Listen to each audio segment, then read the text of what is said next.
This country cottage and surrounding farm buildings have been restored on a 9-acre country estate in South County Wicklow. Over 10 years, the grounds too have been transformed, from open fields to mature woodland gardens.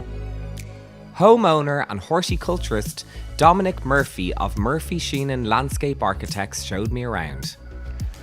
Dominick, what you've done here is stunning. I love it so much, but is there anything, I guess, the average person can do to bring a bit more biodiversity into their gardens? Absolutely, lots of things they can do. Like for simple, less mowing, letting things fill out more, like plant more shrubs, plant more ferns, plant more plants that have nectar, and just start to actually chill a bit more, especially in the city.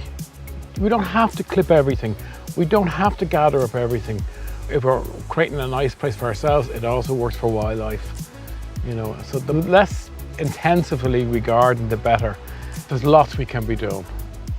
Gardening a little less, as in not over tidying things, leaving things for insects to build up, allowing leaf matter to build up in the ground so that the soil improves, planting in better plants that are more sustainable.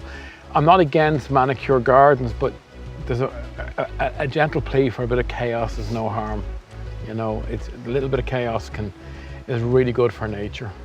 So less manicured and a bit more wild. Don't rake, don't cut as much. Just enjoy your garden more. Be out in it. You don't have to, leave seed heads for food. Don't be always trying to over garden, basically. It's really about making space for nature. Just letting nature have room to grow. Be it your small back garden, letting ivy grow in a wall, letting moss grow, not always cleaning up, not using chemicals, not using insecticides, definitely not using insecticides. It's really common sense, but not to be afraid to just let things be and let nature do the work.